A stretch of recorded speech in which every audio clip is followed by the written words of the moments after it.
If you knew you were going to die tomorrow, what would you do today? Who would you hold? What would you say? Or would you still pretend everything was fine, the way I once did?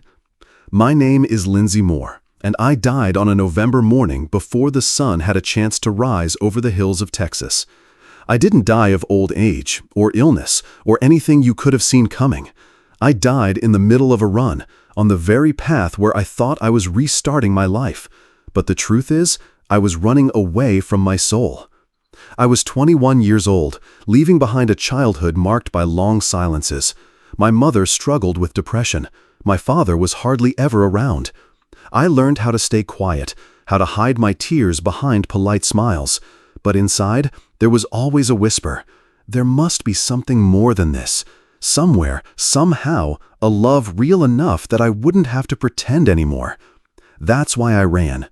Not to win, not to get fit, but to hope that maybe I could outrun the pain. That morning, I was running a race.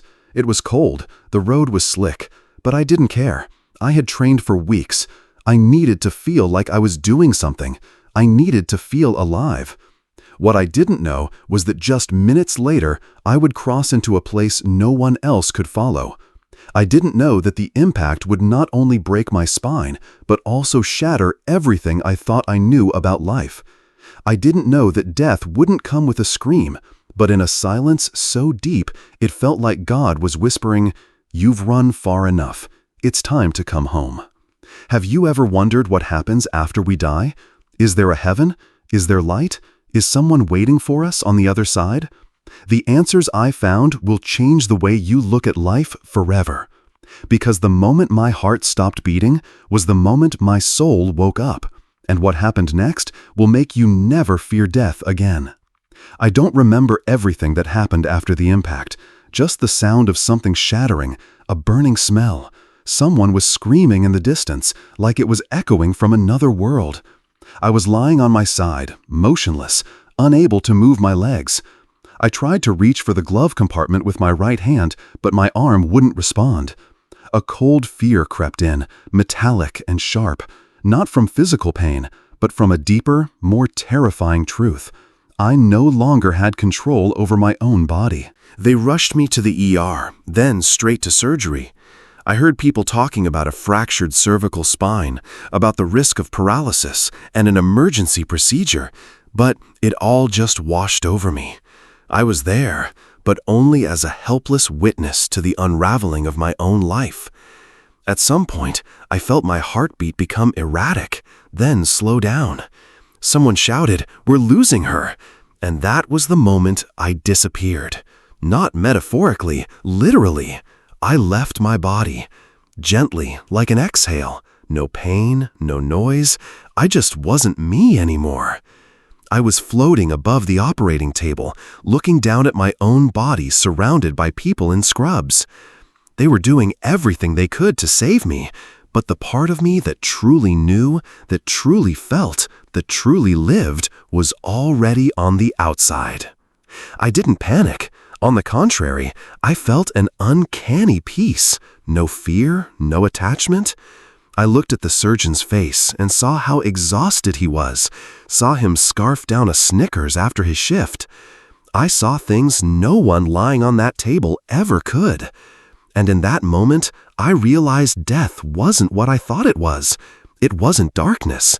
It was just a doorway, and I had just stepped through it. I drifted through the wall. I had no shape, no edges, no boundaries. I was just a clear, observing point of awareness, curious, free. I no longer belonged to the world I'd left, but I didn't yet belong anywhere else either. I was in between, waiting. But waiting for what? And then, from that space with no color, no time, someone appeared. Someone I had loved more deeply than anyone else. Someone who had passed on long ago.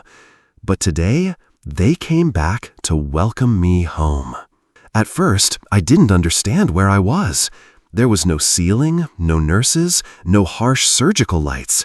Just a space as gentle as early morning mist, as clear as spring water. No color, yet it wasn't dark. no objects, but it wasn't empty. No sound, yet something like a silent song seemed to hum through every cell of my awareness, soothing and familiar.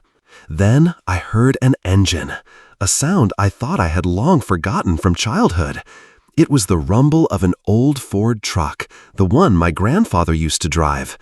And when I turned around, I saw him sitting there in the driver's seat, wearing his worn-out cap and the faded plaid shirt I used to hug in bed on nights I missed him most. He looked back at me and smiled, as if death had never come between us. "Hop in, Lynn," he said, his voice warm and steady, like it had been waiting inside my memory all these years just to say that one sentence. I got in. Not with my legs, but through some kind of weightless motion. The door closed without a touch. And then we were moving, not on roads, not on ground, but through memory. I saw the wildflower field where he once taught me how to whistle with grass. I saw the wooden church where we sang hymns side by side. I saw a golden summer afternoon when he told me, "You don't have to be great, you just have to be honest and know how to love." I wanted to ask, "What's happening?" but I didn't need to. He already knew. He didn't explain with words or logic. He simply took me through moments of my life, not the proud ones, but the quiet ones, the ones I thought I had forgotten. Like the time I held a friend's hand while she cried, or when I gave up my lunch to a homeless child, or when I forgave someone in silence without ever speaking it aloud. All those little things now lit up like stars in the sky of my memory. And then, when the truck came to a stop, my grandfather looked at me. He wasn't smiling anymore.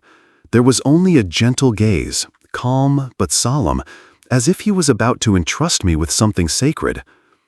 "Do you want to keep going, or do you want to go back?" he asked. I didn't answer because I didn't know. Part of me longed to stay in this place where there was no pain, no deception, no loneliness. But another part, something deeper, something quietly kindled by the light, whispered, "There's something unfinished." I looked at him and asked, "Is there a heaven, Grandpa?" He nodded. "Heaven isn't a place, Lynn. It's where your soul finally remembers it has always been loved, even when it forgot." And then a door opened. Not the truck door, but a gateway of light. Not light like a lamp or the sun, but something alive, something wise. A love without shape, yet instantly known by my soul. And in that moment, I understood I was about to meet the one who had called my name before the world was ever formed. I was about to step into the center of every question I had ever carried in my heart. I didn't walk through that gate. There were no feet, no ground, no gravity. I simply drifted forward, as if I were being pulled by a vast intelligence calling back a lost part of itself. And the deeper I moved into the light, the more it surprised me. It didn't blind me. It didn't burn. It didn't consume. It simply merged with me, and I with it. I was no longer Lindsey Moore. No name, no age. No memory of a quiet girl who once tried to outrun the dark. I was only pure awareness, a ray of light that knew it was loved. And I was not alone. Around me, or more precisely, within me, 4 distinct presences began to form. They had no defined shapes, but each radiated a unique energy. One felt like a gentle, nurturing mother. One like a strong, compassionate father. One is like a playful, innocent child dancing freely. And one felt like me, but a version of me that had been set free from every fear I'd ever carried. They didn't speak, yet I understood them completely. Every thought was like music. Every feeling is like a color spreading through my consciousness. And they shared with me 3 truths, not through words, but through a kind of deep, undeniable knowing. The first, every soul comes to earth with a purpose, not to succeed, not to control, but to learn how to love unconditionally. Love is the only true lesson. The second, Fear is an illusion, but it must be experienced so that we can remember we are not our fear. Fear isn't the enemy, it's the first guide, but love is home. The third truth: every act born from love, no matter how small, carries eternal value in the spiritual realm. A hug, a word of forgiveness, a look of compassion. These simple things create ripples that reach far beyond the physical world. I felt myself dissolving. There was no longer a me in the way I had known myself. I became a single drop in a vast ocean of light. No more questions need to be asked. No more answers were missing. Everything was there. In that light, in that love, in that source. I didn't want to leave. No one wants to leave that place. But one of the four presences moved closer, and it gave me one final message, not with words, but through knowing. You must carry this with you. You must return. Because others are lost, just as you once were, and they will only find their way when they see the light reflected in your eyes. I wanted to resist. I wanted to stay. But the light does not force. It only loves. And that love was strong enough to make me say yes.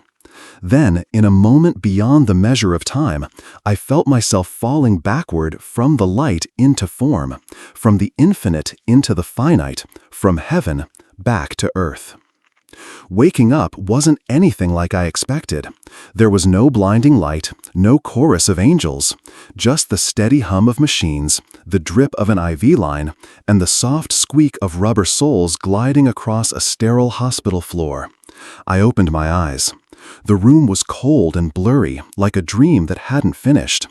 But my body was unmistakably real in every stab of pain.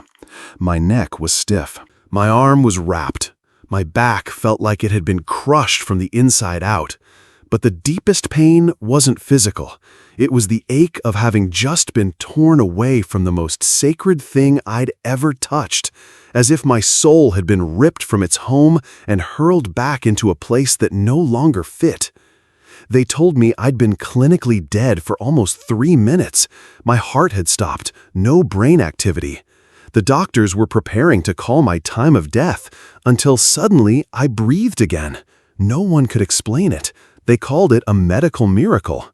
But I knew it was a command to return.